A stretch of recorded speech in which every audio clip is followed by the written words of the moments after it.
All right, guys. Well, I am very, very excited for today's guest. You know him from his epic work at Marvel Comics. I'm talking Wolverine, Thor, the Avengers.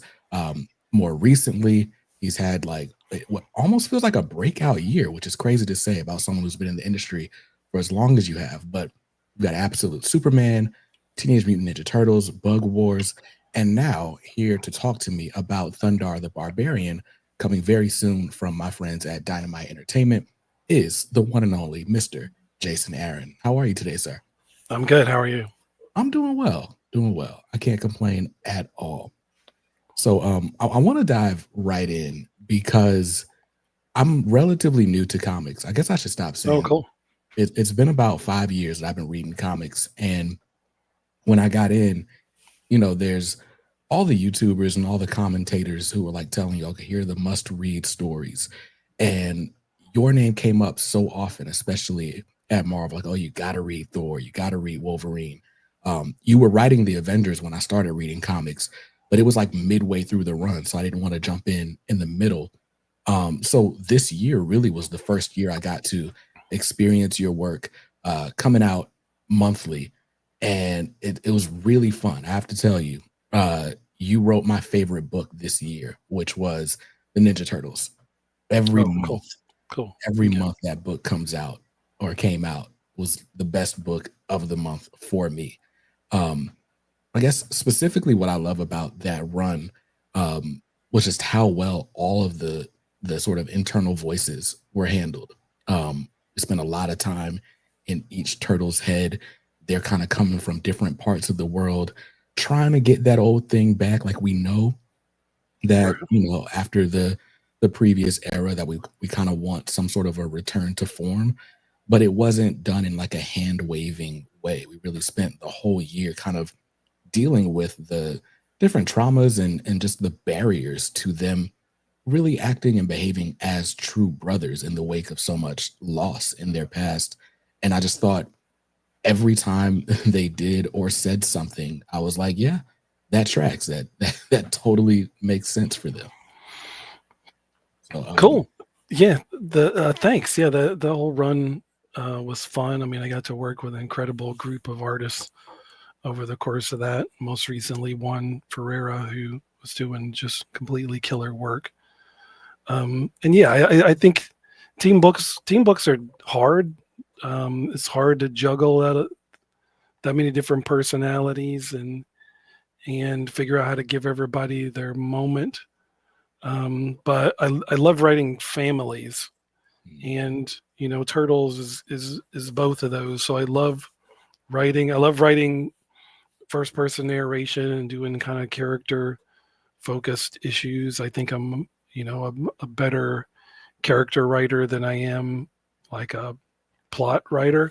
mhm, I don't think I dazzle anybody with plots. It's usually like you got to be invested about these characters and care about them, and Turtles was perfect for that, and especially what I wanted to do of kind of breaking the band up and then putting them back together, and so it afforded us the opportunity to do those first four issues as kind of different comics, which is kind of a callback to the days when Eastman and Laird did that. They had those kind of one shots focusing on each of the brothers. So loved doing that. Loved working with all those artists. Loved drilling down into who those guys were and kind of seeing them go in four different directions. And I mean, it's a little the same way like writing Star Wars and writing groups of characters that we love hanging out with them as a group.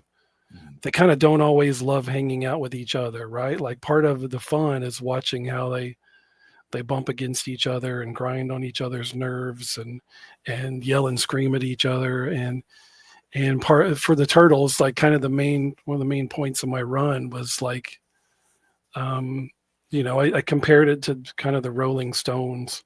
mhm, The Stones as opposed to the Beatles. I was like a Beatles kid growing up, and then I became a Stones guy, I think, later in life. And the Beatles, were once they quit playing live, just played in the studio, and it was all about like perfection. Like, how can we make this every part of this sound like a symphony. And the Stones were were more a live band, but also the band that on any given night you could go see them and they could sound terrible, right? Like they'd sound like some kids in their garage who'd never played together before. Like that's sort of what made them so great, is their sound was kind of always on the verge of going off a cliff, Right. and they kind of had to work to get to the point where everything is functioning properly. So that to me is the Turtles. Like part of what makes them work is the fact that they don't work, is the dysfunction of it and how they don't fit together.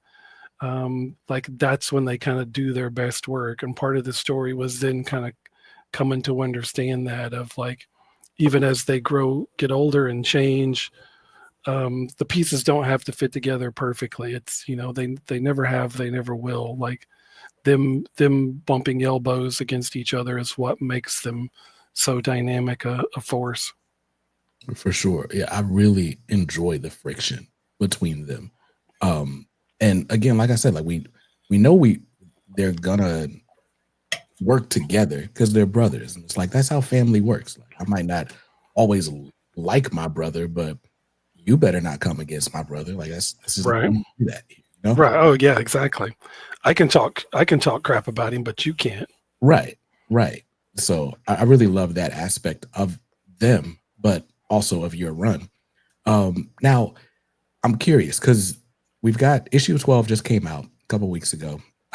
I've gotten a bit of a preview of the next issue. So for everyone who is sad to see Jason go, I'm with you, but I will say I can confirm the Turtles are in great hands with Gene Yang and Freddie Williams. The book is still great. But I'm curious to know, like, if it was always planned for you to kind of just usher them in for this year, or was the ending kind of abrupt, or just things just changed for you? No, this story was always a 12 issue story. So, hopefully you can tell once you read the whole thing that this is kind of it, beginning, middle, and end. So, that was my original pitch, was a 12 issue story. There was a chance at one point maybe we could have figured out something more, but kind of didn't work out. So I was very happy to kind of leave it as like, no, I feel good about this story, about what I was able to do in those 12 issues. Felt like I was able to say what I wanted to say about those characters, and yeah, I'm happy to see Gene and Freddie and kind of where they go from here. Yeah, for sure. I will say, I mean, I don't want to spoil that reveal at the last issue, but I was very excited, very excited. I remember when they announced the creative team was changing. I'm in a group chat with a bunch of my friends, and I was like, "How much you want to bet they're going to do this thing?" And I was very excited to see I was kind of right. So Cool. that's cool. That's fun. Well, I like, some of that. I mean, if you've read part of the book, you kind of get a tease, and Right. is it issue 6? It's issue 6, right? You Mhm. kind of get a tease of each of those first 6 issues has a different narrator. The first 4 narrated by the brothers, and issue 5 is narrated by the new district attorney of New York, who's kind of the main bad guy. And issue 6 has a different narrator, and so part of, I mean, I like things that are surprises that come out of the blue. That's great, but I also like it when you kind of set people up. Like, Right. here's what could be happening, and then even when something does happen, it's maybe not in the way that you were expecting. So I like kind of doing, still having twists within twists like that. So hopefully that's what we were able to do over those last 6 issues. Yeah. Absolutely stuck the landing. No notes. No notes, sir. Cool, thank you. Well, again, hats off to Juan. Yeah. Like so many of those issues, I just knew, like, oh, I'm going to give him this crazy double page spread, of Mikey fighting his way up the different levels of this Mm. police station, and the different, the guys on one floor have bows and arrows, and on the next floor they've got shotguns that shoot shurikens, and then the next floor they got flamethrowers, and I just knew he would go crazy and completely nail that.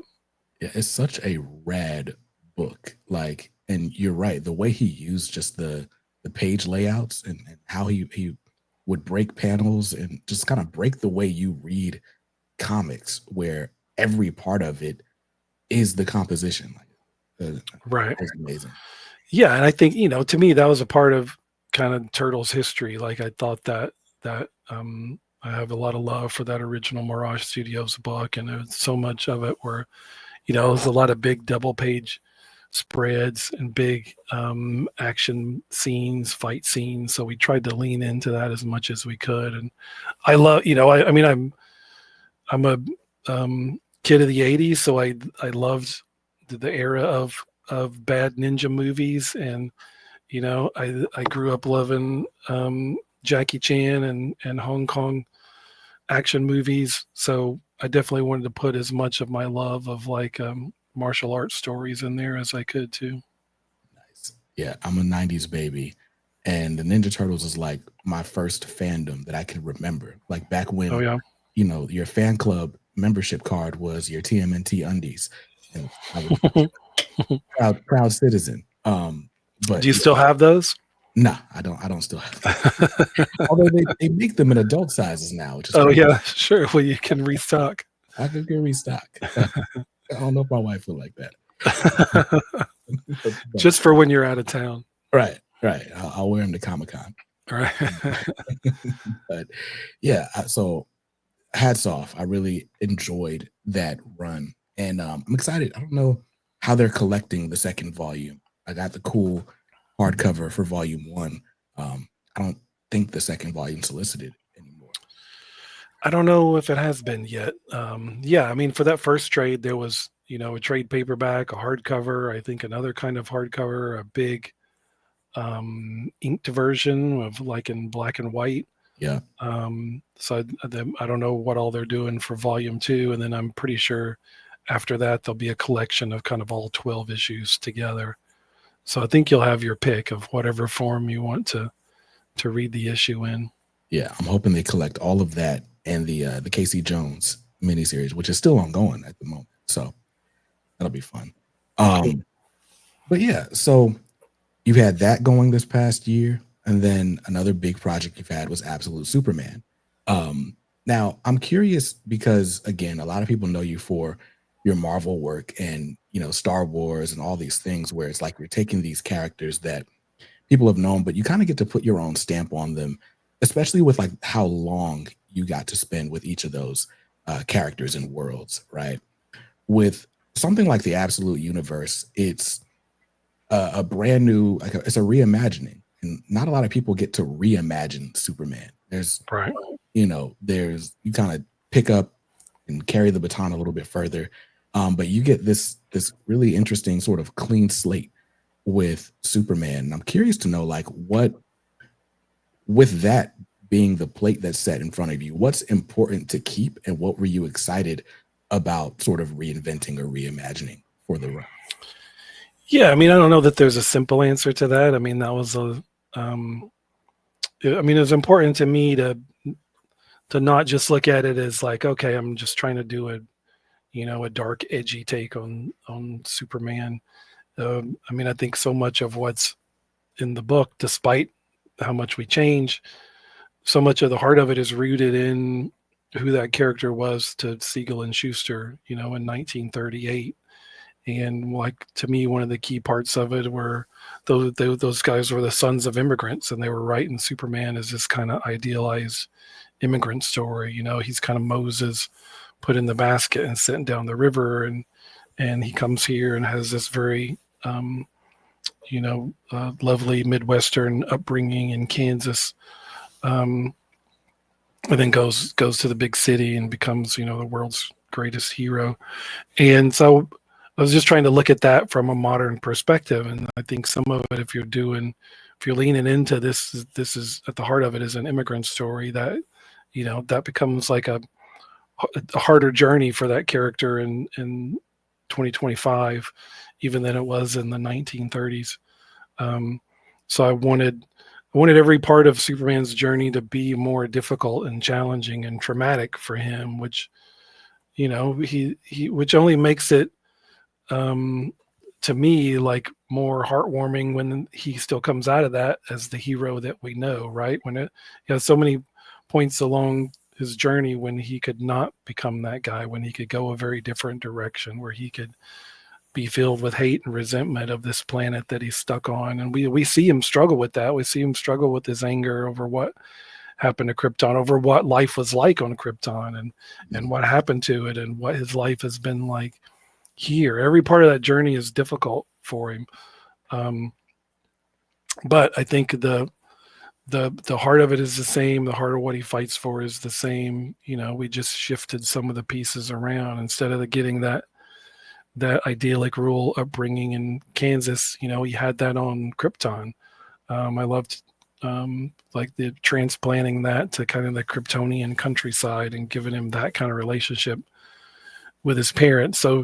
So it's, it was never about changing things just for the sake of changing things. I mean, I think with a new universe like this, we should do things that are different. I didn't want to do a Superman story that was just Superman fighting Lex Luthor and Lois Lane working at the Daily Planet, and kind of so many of the major pieces are already where we expect them to be. I didn't want any of the pieces to be where you expect them to be. So I think by the nature of this, we should shake a lot of that up, but also you have to do that in a way that's still about telling the story that you're trying to tell, and we're not, changing it just for the sake of changing it. So I think that's the line we continue to walk. We're kind of issue 14, I think, is the end of this kind of first big arc. Really, to me, that's like kind of all one big mega arc that's really sort of like Superman Year One, or even the Superboy story. It's kind of him on one journey over the course of those 14 issues, and kind of the big things that happen at the end of that arc, and the setup where he goes from there. But to me, another important thing with this book and kind of all the Absolute books is I love seeing these characters struggle and develop, and I have it's been important to me to not drive past any moments and potential of that, because we're used to seeing the Batman who's unafraid to jump off the roof of the building, right? Because he's done it a million times. And we're used to seeing Superman who can fly out into space and fly to other planets if he needs to. But I like seeing those characters do those things for the first time, or even work up to being able to do those things. And so I've wanted to dwell in as many of those moments and kind of themes as I could along the way. And so it'll be a long time before we see this version of Superman kind of become a finished product, Yeah. And you spoke about not leaving the pieces where you might expect to find them, right? Like issue 1 of this opens up in Brazil, which, is just a place that, I'm not crazy familiar with outside of like travel and tourism and, the videos we see, like just whatever depictions we see of, again, the fun travel, tourism stuff. But you firmly established Superman as like a champion of the oppressed. But like, what importance did the setting have on the story for you? Well, I mean, some of it is I knew, given kind of what Superman was doing, what Kal-El was doing once he came here, where he's kind of on the run and he's hiding, and he kind of goes to places that feel comfortable or familiar to him, that remind him of where he grew up on Krypton.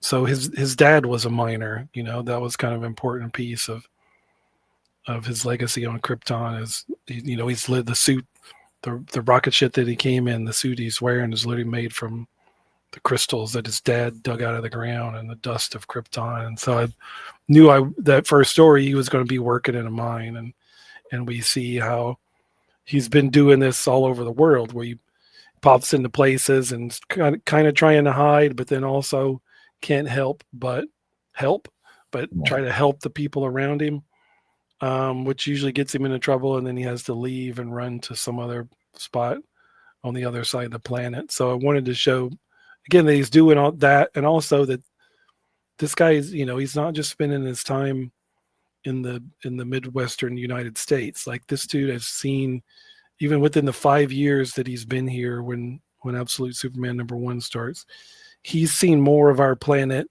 than any human being in existence, right? Like literally, he's been everywhere. He's been to places that are almost, practically inaccessible to us. They're easy for him to go. So he has been all over. Um, and come to love and want to stay here in some ways, and in other ways is seen the worst that our planet has to offer. And he wonders, should I be trying to help these people? Are they even worth helping? Should I get the hell out of here the first chance I'm able to? Like he's still struggling with that, and just struggling with this, trying to suppress his own rage. Right. Man. Yeah, no, Absolute Superman has been exciting. All of the Absolute universe has been. You know, I I read books from week to week, and quite often I'm like, all right, this one I'm gonna have to wait for the trade. This one I can't afford to pick up, and so on. And people will just be in the comments like, all right, you're sleeping on this. You need to pick this one up. And Absolute Superman is one of those that everybody is like, what, you're tripping, like read this book. So then when I go on Cool. DC Universe and I'm like reading it, I'm like, dang, they were right. Absolutely right. Cool. Thanks. Yeah. And if, it still feels like we're kind of just getting started. Like I said, it feels like we're kind of just hitting the end of the first arc, and then things will change and shift. The supporting cast shifts again. It shifts a bit. We'll bring in some new villains. Superman, part of his status quo, changes in huge ways, and I want that to continue to be the case. There's no, I want this character or this book to feel settled at any point, anytime soon. It's going to continue to be the possibility of dramatic changes for this character as he develops. Nice. Speaking of dramatic changes, the book that feels the most different from anything out there is Bug Wars. And I opened it up. Lucky me, I picked up the trade.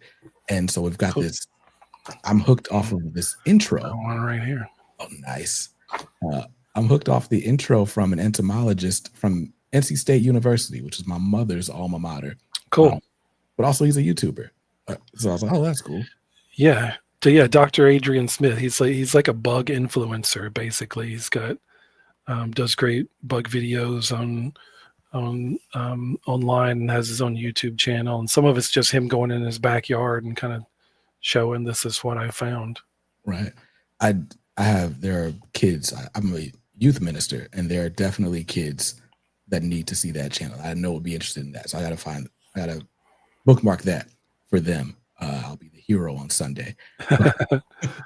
But with Bug Wars, I've heard it described as like Honey, I Shrunk the Kids meets Game of Thrones. And I didn't quite get it until I got it. And I read just the first issue was like, you get dropped straight into this war that's going on between right. the ants and the beetle people.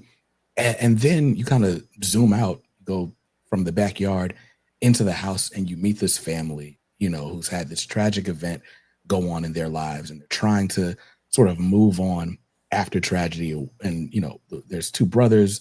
One is like scarred by the tragedy, like super scarred, right? Almost demented, almost in the way like Sid from Toy Story. Sure. And then you've got the other brother who's kind of following in the dad's footsteps, super into entomology, and basically kind of falls into, I guess we could call it magic portal, and, gets shrunk to bug size. And now it's kind of drafted into this war, into this society, and just all calamity ensues. But for me, I think, I guess it's world building. The world building is what caught me on it. And, I guess it helps that it opens up with a map. And so that's fun. Right. But I think what I was really stricken by was just how you fall in and you're like, okay, I don't know what's going on. Why are these people at war? Why is it so brutal? Why do they hate each other? And now it's like, oh, I am now shrunk down to this level, and I'm a part of it too. I love that. What was the inspiration for the series? Yes, it kind of, the roots of that go back to when I was a little kid. That, like the map that's in the front of the trade, that's my backyard from when I was 10 years old. So that's the yard. That's the house I think of the most from my childhood. I mean, we moved around quite a bit, but that's the house I think of, and that backyard and those woods around it. This was in the country in Alabama, in a little place called Piney Woods, Alabama, outside Jasper. Um, so I loved that house, loved running through those woods, making up stories. That was the age I was at when I was falling in love with comics, when I discovered Conan novels by Robert E. Howard. So much of the stuff that were, so important to me in my childhood continue to have, to be greatly important to me today. Like, you can kind of see the roots of my career as a comic book writer in that backyard, in that house. And part of the stuff that I was into is I was always fascinated by those kind of stories of people shrinking down and going on adventures, and then also those stories of kind of tiny civilizations, civilizations of tiny people that live beneath the floorboards of your house or in the walls, or in the grass beneath your feet. So I love the idea of doing both of those kind of stories together. And this is just like you said, it's the darker Game of Thrones version of that. I was trying to think of the book. Is it The Borrowers? Yeah, there's The Borrowers, and the Littles was a cartoon, Saturday morning cartoon when I was a kid. I loved DC did a book called Sword of the Atom back in the 80s when I was first getting into comics, where the Atom gets stuck at his small size, and he discovers this like kingdom of kind of tiny barbarians in the jungles and in Brazil, I think. And he's riding frogs and fighting snakes, and I've just kind of always been fascinated by those stories, and I've kind of for years I've wanted to do something along those lines. Yeah. At one point when I was doing Avengers, I kind of had an idea for an Ant-Man story I wanted to do, and then I realized, no, I think I'm going to hang on to this stuff and do it as a creator-owned book. And like you said, my favorite part of it too is the world building and doing deep dives, and that, our trade's pretty huge because each issue of the book was filled with back matter, where we'd have kind of excerpts from one of the characters' journals, where it's details about the culture of the spider witches and the ant imperium and the beetle riders and maggot monks and all these different factions of tiny people who live among the bugs. And I love that. I love diving into all that of like, what do these people eat, and what are their marriage customs, mating customs, or what are the laws in beetle territory, and what's up with the sorcery of the spider witches, and love exploring all that stuff. We kind of this first trade is book one. It was 6-issue miniseries, which is kind of one story in and of itself, but also ends on a big teaser and kind of sets up where things go from there. And my plan is to do tons of different stories within this world. I think there's possibility for so much. There's kind of stuff we can do with this family, the Slaymaker family, who have a history with the yard. And then there's also, stories about the different mites that we meet. And so, that trade's out now. And then in January, we're doing a Bug Wars Spider Witch special, which is like an anthology, oversized anthology issue with different stories, all of them focused on the spider witches, who are kind of the sexiest and most devious and most mysterious of all the mites. And that'll act as kind of a bridge between book 1 and 2. There'll be stories kind of from in the present day and the past, stuff that kind of teases where we're going and gives you a better view of life in the yard and then book 2 will be coming out in next summer is the plan. So yeah, even if you pick up the trade for issue 1 and you want to write for the trade for or for book 1, and you want to write for the trade for book 2, I encourage you to go to the comic book store in January to pick up that Bug Wars special, because it's not going to be included in the book 2 trade. Gotcha. I want to. We'll probably do multiple specials, kind of interspersed between the different volumes, and then eventually down the road we can collect those together. But for now, if you want to make sure you're getting every piece of the puzzle, you'll have to go to the comic book store to grab the Spider Witch special. Nice. So again, great plug for you guys to go find a local comic shop.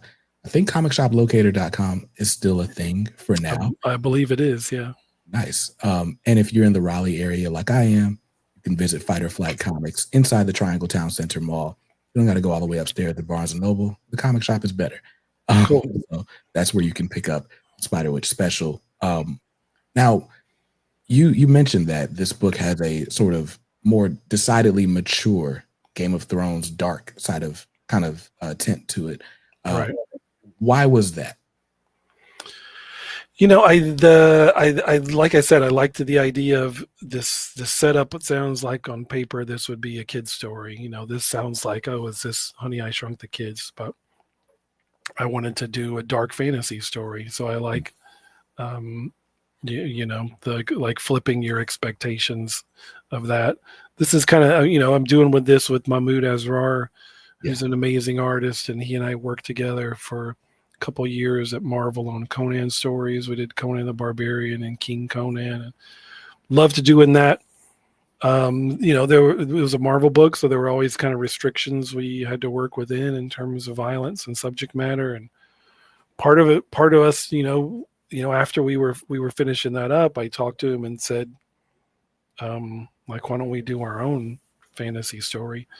And if we do it in Image, you know, there's nobody can tell us, no, you can't do that. Like, we can do the book exactly the way we want it. If we want it to be dark and violent, it will be. If we want there to be sexuality in it, there will be. Nobody's going to say no. So that's the other part of it, is us kind of cutting loose in the way we want to. And, you know, I love this world because just that idea of the metaphor of, you know, for me as a kid, in that yard, it very much felt like I could walk out of my back door, and whatever kind of fantasy kingdom I wanted that yard to be, it could be Middle Earth, it could be, you know, the Hyborian age of Conan, it could be the wasteland of the Road Warrior, like whatever, like you're only limited by your imagination in terms of what you could find back there.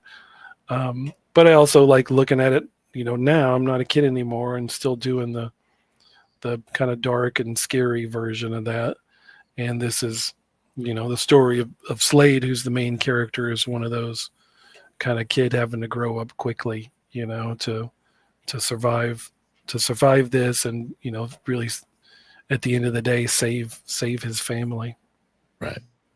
Man, it's really fun. So if you guys have not checked out Bug Wars, please go get that volume 1, but then just go ahead and put it on your pull list at your LCS. That way you get the Spider Witch special, and you get everything that's going to be in volume 2 and beyond without having to like go scour the internet for it. Because it seems like there's fewer and fewer places online to catch up in single issues if you do miss out.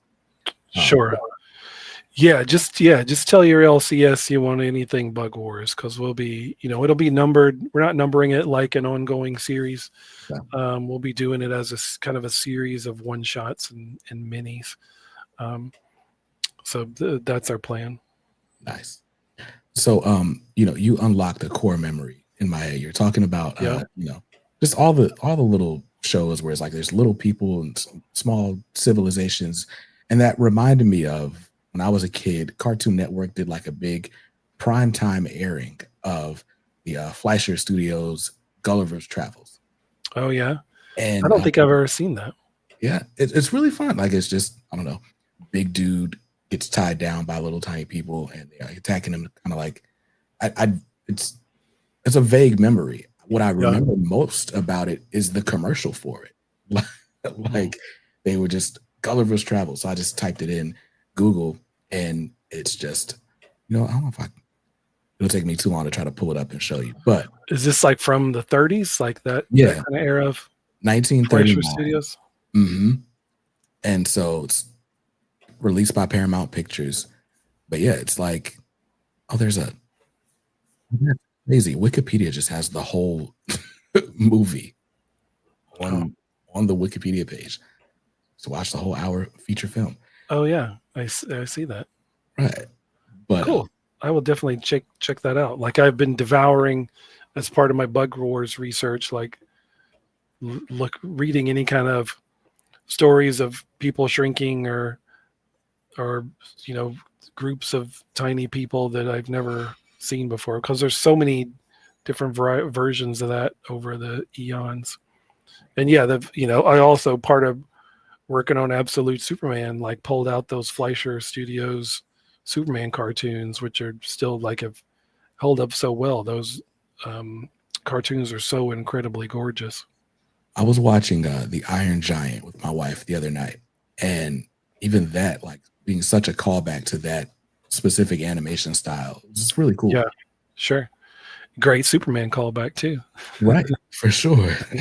But so speaking of Cartoon Network and playing things from the 30s, um, we've got Thundarr the Barbarian coming up, which for me, Thundarr the Barbarian, I would see every now and then. I was a Cartoon Network kid, but Cartoon Yeah. Network would play like those older Hanna-Barbera cartoons, like reruns during the daytime. So like your grandma might have been watching soaps, you might have been able to sneak into a different room. And you never knew, like it might have been Johnny Quest, it might have been a Godzilla short. But Thundarr was definitely one of those that it would kind of rotate between. And so like there's like maybe I got the intro, right? Right. And there's just like little pieces like that are in my head of what Thundarr was. But I'm curious as to like what your exposure to Thundarr had been. I mean, I was a perfect age for it, so I watched it when it was first airing on Saturday morning back in the early '80s, Mm, and it was my favorite cartoon. And, it only lasted for 2 seasons, and I think it reran for a little bit after that. So I don't remember exactly what year I was first watching it, but yeah, it was me, getting up in the morning with my bowl of Fruity Pebbles and just watching cartoons all day. So Dungeons and Dragons, that cartoon I loved, Spider-Man: His Amazing Friends, Mighty Orbots mm, was a great one that's kind of forgotten. But Thundarr was my favorite out of all of them. Loved that cartoon. It kind of took so many of the things that I was into at the time and smashed them all together. So again, I was the point in life when I was discovering Conan stories. Um, my favorite, if you'd asked me what my favorite movie was, it was Road Warrior. I loved post-apocalyptic stories, mm, loved Planet of the Apes, and Thundarr's those two things smashed together. It's a sword and sorcery show, but it's in the ruined landscape of human civilization. So it's and it was a very like action driven show, which there weren't a mm, ton of those, on Saturday morning back in the day. So I absolutely loved it. I think if you've never seen it, if you just watch those opening credits, like the mhm, greatest opening credits, in animated history, like I think I don't know how you could watch those opening credits and mhm. not want to watch that show No, it's true. because it does such a great job of setting up what it is, and it's no wonder that the show was so dynamic and memorable because it was created by like a who's who of comic book legends, and that Steve Gerber was the main brainchild of it, who of course is the guy who brought us Howard the Duck, probably Mm, most memorably, tons of great comics for Marvel and DC over the years. And then the original character designs were by the great Alex Toth. And then he stepped aside and they brought on Jack Kirby do more designs and layouts, and there's a huge Kirby influence you can see in the show, and a lot of characters are like clearly Kirby designs, and they look like they could have been in Asgard or, you know, New Genesis, like stepped right out of a Kirby landscape. So incredible pedigree of comic book creators who brought the show to life. Surprisingly, Thundarr has never existed in comic book form until now. So, 40 years later, we're finally bringing that character to life in a comic book, and I am, yeah, that was one of those jobs.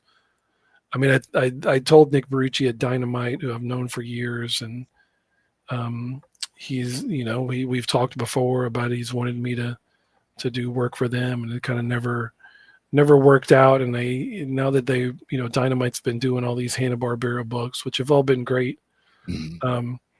And I told Nick, well, if you get the rights to Thundarr, let me know. Which, it's not Hanna-Barbera, it's Ruby Spears, but it was kind of it's all under the same umbrella these days, I think. So, sure enough, Nick called me a week or two later and had figured it out. And so I knew that was one of those jobs where I'm like, well, yeah, if this is going to happen, I very much want to be the guy to make it happen, because my love for that show runs so deep.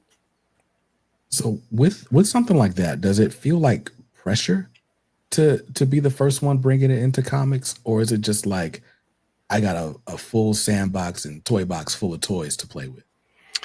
I mean, to me, it always feels, it's always some of both, I guess, but I don't ever really worry about the pressure. I mean, doing that first Star Wars book at Marvel was pressure, and doing Absolute Superman is pressure. But when I sit down to do my job, I don't feel that at all. I mean, I'm not thinking about anybody else out there, anybody who's going to read this.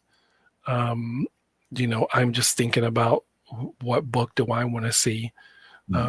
So on Thundarr, that's easy, because it's, again, this world and these characters, I know them so well, and I've loved them for so long, and they were such a foundational part of kind of my childhood, and the things that became like touchstones for me in terms of what I like entertainment wise, and what I've been attracted to as a writer over the course of my career. Thundarr is a big part of that. So yeah, when I sit down to write something like that, there's no pressure. There's just excitement of like, the only pressure is I'm trying to do a book that's going to please 10-year-old me. That's really the only audience that I'm thinking about at the end of the day. So I guess I can scratch off this question I've got here, because I was curious about introducing a classic property to a new audience. It's never been in comics before. The show's not coming on TV, although it is available on YouTube, because I found the intro, and the intro was so intriguing that I bought the first episode of the show. Cool. So I get to watch that when this is over. But again, for someone like me who's like, okay, I know this is a thing. I know Conan, and I know like different magical elements and stuff. Like this has a bunch of elements that I'm familiar with, but I don't know the thing as a whole. Like, how is it bringing something that is so loved by you to someone who probably hasn't seen or heard of it? I mean, I think that's great. That gets me excited. I mean, I feel like whatever book I've done over the course of my career, whether that's Superman, which, how many Superman stories have there been over the course of 90 years? Lots. And that character is as well known as any fictional character in existence. Right. Turtles are so well known, and people know those characters from so many different mediums and iterations over the years. And Thor, Thor's history goes back to the Viking sagas. Like these are characters that have a high level of visibility.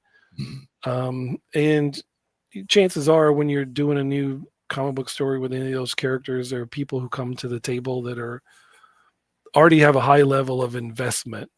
Yeah. Right? Like, you don't have to sell them on this character. They come to the table already bought in to some point.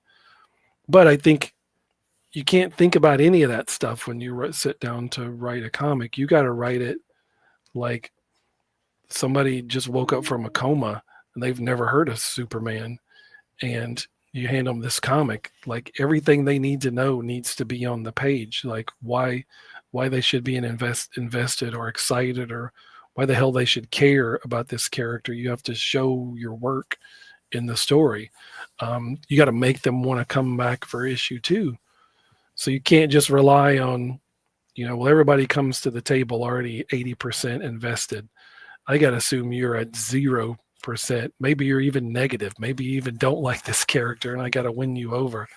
I think that's the way you always have to approach it.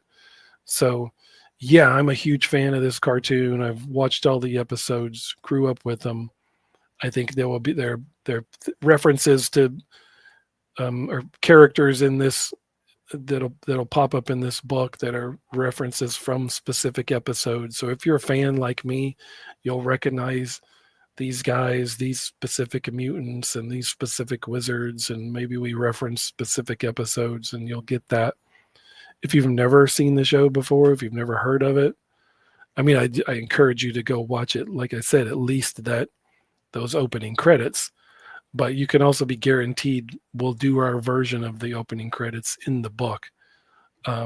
So everything you need to enjoy this world should be in the pages of the comic if I'm doing my job properly. For sure. So again, I'll just keep beating this drum, right? The opening credits of Thundarr the Barbarian, like Jason said, it really encapsulates everything the show is, right? And I love how you guys borrow from that for the solicit text for the issue. That was great. Now, there's I'm pulling this up because if I'm remembering correctly, one of the covers for issue 1 will be the first blind bag variant that Dynamite has done. Cool. And there's a bunch of different covers. We've got Francesco Mattina. I really love the A cover by Michael Cho, which certainly kind of it feels like Jack Kirby reborn. Like even the there's a street sign on this cover, and it looks like it's broken off, but it would have said Kirby Street. That's great. Right. But there's a cover by Joseph Michael Linzer. Bjorn Berens has a cover. Rob Liefeld has a cover. There's a blank sketch cover. And then there's a bunch of incentives and stuff in between. So the final order cutoff for issue 1 of Thundarr the Barbarian is on December 22nd. So you got some time to call your local comic shop to make sure you secure however many blind bags or variant covers that you would like. And then the issue will release on January 21st. Which is dope for me. It's the day before my birthday. But oh, cool. Well, but the Bug Wars Spider Witch special comes out a week later, which is on my birthday. So maybe we can have a joint birthday party somewhere in the middle there. Yeah, let's do it. We'll do the joint birthday party on StreamYard. Works for me. But yeah, what's cool for me is, again, checking out Thundarr, and it's like this really interesting blend of like sword and sorcery and like sci-fi and magic, and like you said, the post-apocalyptic landscape. Like there's just a lot to play with there. And it reminds me a lot of the different shows from that era, but like Space Ghost, where it's like it's so far in the future, but also kind of looks old. And it's like, I don't know, it's murky, like when this is happening. Well, in Thundarr, it tells you specifically 2,000 years. Yeah, 2,000 years in the future. 2,000 years after 1994, which is like, that's crazy. But yeah, so we get that. But there's just such a timeless look to the settings and just the creatures you come across. Even I'm a nerd, but like when we're riding horses and it's like the horses stay in one place, but the landscape shifts. Like playing a scroller video game. There's there's so much to like. Well, look, it's the '80s, so they definitely reuse a lot of bits of animation, and there's a lot of shots of them riding their horses. Yeah. So you gotta buy into the '80s-ness of it, and the violence is hokey at times because they were. Steve Gerber complained in interviews back in the day about the restrictions they had to work under for Saturday morning. Thundarr carries a sword, but you don't really see him like whacking people with it. Like he can't really, do much with it. It's easier for him to cut a tree that falls and lands on somebody than to him use his sword to actually attack somebody. So we do, I feel like this comic is not me trying to do, like a dark modern reimagining of Thundarr. Mhm. This is, I felt very precious when I sat down to write it. If I didn't know how to do it in a way that doesn't feel like a continuation of that same world. This is the same world, same continuity. This is like just a new episode of the show. But we push the violence a little more than they were able to push it.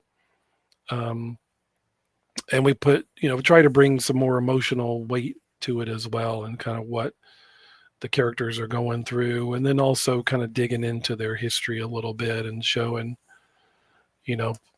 Thundarr in at that point in time of the show is yeah, he's basically Conan with like a magic lightsaber and the most unstoppable, ferocious, badass barbarian you've ever met. But maybe he wasn't always that way. So we'll flash back and kind of see a part of his history when he was in a very different sort of situation. And that's part of when he first met Ariel and when he first met Ukla and first got his sun sword, which was a story the show never told. Mhm. But Gerber definitely had, like, part of that mythology was sketched out somewhere because he talked about it in interviews, and they give you hints of it in those opening credits, because those opening credits, some of the bits you see are cut from various episodes. Other Yeah. bits are exclusive to those credits that were never part of the show. And so we're referencing some of those moments, some of those glimpses, of Thundarr breaking his chains and what his situation was before he became the barbarian that we know. So we'll also be exploring that in the book. Nice. Now, it sounds like you're exploring a lot and, you're excited about it. This is a passion project of yours. Was it conceived as an ongoing? Do you have like an end in mind? Yeah, this is a 6-issue story, so Yeah. we haven't talked about anything beyond that, but yeah, we'll see. But yeah, this one this is a very specific story, kind of one huge threat that Thundarr faces, bigger than anything he's ever faced before. That speaks to various fundamental parts of his mythology, from his own origin to that fateful day in 1994 when human civilization changed forever. Like, our story goes to all those moments. Nice. Now, I will say, I mean, this book is following in a line of really awesome Dynamite licensed books from Warner Brothers. If I pan out a little bit further, they've had the Disney stuff for the last couple of years, but this whole era with Thundercats and Silverhawks and Johnny Quest, Space Ghost and Powerpuff Girls, and now this and Herculoids, Herculoids. I love the Herculoids. But like I don't again, I grew up like I was a cartoon kid and I grew up with cable TV, so we had cartoons all the time. And my wife makes fun of me because there's so many points in life that I can recall based on like what was on TV at the time. Sure. Oh, this would have been at 5 o'clock because Pokemon was on. But it's just like it is so fun to be living in this time period where all of this stuff can live again, and you read it at your own pace because it's a comic book. If you want to sit and like pour over it, you don't have to like set your VCR and hope that Right. it recorded when you get home, right? Like I love it. I love it. I'm really Oh excited. yeah. I mean, yeah, my son has no understanding of that idea of, like, no, you got to be home at this Right? certain time on this specific day to watch that thing. or if you're not, like, you got to have the VCR set Right. to record it. Otherwise, you're not going to see it. My dad taped over my Flintstone Kids Oh no. VHS. I was so upset. He taped over Jason fight over my Flintstone Kids. I've got my office is in the basement of my house, and it's full. I like to work in a cocoon where I'm literally just like, sealed in by trade paperbacks on this wall, and these are all long boxes. And over there, I've also got under my TV, I brought a bunch of old VHS tapes of stuff I recorded when I was a kid, with movies, TV shows, cartoons, football games. So plus like cassette tapes and there's a Thundarr VHS over there. So yeah, I was. I mean, I'm almost jealous of kids today because you do have so much at your fingertips in a way we absolutely did not. When I was a kid, even, I mean, you say being able to watch cartoons every day, like, I couldn't do that. I was in the era of Saturday morning, and then eventually you started to get some cartoons like in syndication that you could watch in weekday afternoons, which I thought was the most amazing thing ever. In an era before Cartoon Network existed, where then, oh my God, you can watch them all day, every day. So yeah, there's so much stuff at your fingertips these days, but man, so much of even now, I'm 50 years old, but like so many of the things that resonate so deeply with me are those same things that I loved when I was a kid, Yeah. and like I said, I'm still basically making a living off some of those things. I played with Star Wars figures in my yard as a kid. I wrote Star Wars. Like, I was laid in that backyard reading Conan stories and wrote Conan, and I'm watching Thundarr on Saturday mornings and reading Superman comics, and so it's I don't know what my point is, other than I am still surrounded by all of those things. So it's I met Ray Bradbury at a signing one time, and one of his pieces of advice was never throw anything away, which becomes unwieldy at a point, and if you become a hoarder. But I do think there's truth in that, of just kind of hanging on to those things that are important to you. Yeah, for sure. I mean, I'm looking at your shelves behind you, right? That some of it's like the greatest hits of your work directly behind you. Yeah, this is mostly like, or over here is like mostly my stuff. And there's other shelves over here. I've been resisting the urge. We moved in this house almost exactly a year ago, and I've never wanted my room to feel like a dungeon. And so I try to, like, that wall is blank, but every other wall is like half shelves, and I got art on the wall. And I've resisted the urge to this point, but I think I'm gonna get rid of that TV and just do floor to ceiling shelves just on this back wall. And Sure. and then I'll have to figure out how to limit myself. You can't have too many shelves. Right. That's how I feel. Yeah. So, well, Jason Aaron, you, sir, are living the dream. I think that's the point you were arriving at. You are living the dream. The dream of a child who grew up in the 1980s. That's the dream I'm living. Right. But I'm really excited again for all the stuff you've got coming. Absolute Superman, Bug Wars is probably the top of my list now that you're done with Ninja Turtles. And then, I'm really excited about Thundarr as well. Is there anything else that you can tease that you've got coming up in the near future? I don't think so. I've got right now coming out from Marvel, there's one more issue of the Uncle Scrooge book I've been doing. It's a 4-issue mini series. Uncle Scrooge, Earth's Mightiest Hero, which is a follow-up to the Infinity Dime story I did last year, and that's been super fun. It's Infinity Dime was my love letter to Don Rosa, Uncle Scrooge stories, and it was drawn by a list of great classic Italian Uncle Scrooge artists. This new book is mostly drawn by Marvel artists. Gotcha. And that's been huge amount of fun. I've got a couple other things that I'm working on or about to work on that are still secret, but I don't think there's anything else I can tease just yet. I'll say in that, like you said at the beginning, I don't disagree that even though I've been doing this 25 years now, this past year or so has kind of felt like a breakout, and that I kind of moved away from Marvel and was able to do a bunch of things that I think surprised people, like Teenage Mutant Ninja Turtles and Uncle Scrooge and Superman. So I've enjoyed that, and I can say there'll definitely be a couple more surprises coming your way next year. And also, like I said, more Bug Wars, and then also working on another creator-owned thing. Though no release date like penciled in for that yet. So yeah, I'm keeping busy. Nice. Well, you guys will have to stay tuned to see what else Jason is up to.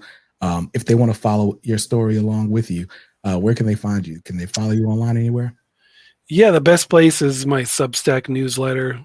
Just Google my name, Substack, and you can subscribe. And I send it out. Um, you know, kind of when I want to. I don't do it every week or even every month. It's sort of when I have something to announce or talk about, and that's you get insights to what I do and what I'm working on and what's coming up and where I'm going to be convention wise and all that kind of stuff. Awesome. Well, I will leave a link to Jason's Substack in the description of this video and in the show notes if you're listening on audio. Jason, of course, you are welcome back anytime. And you guys out there are welcome back to listen anytime. Just hit that subscribe button before you go, and you'll get notified the next time. Until then, stay safe, stay awesome, and read something dope today. Peace.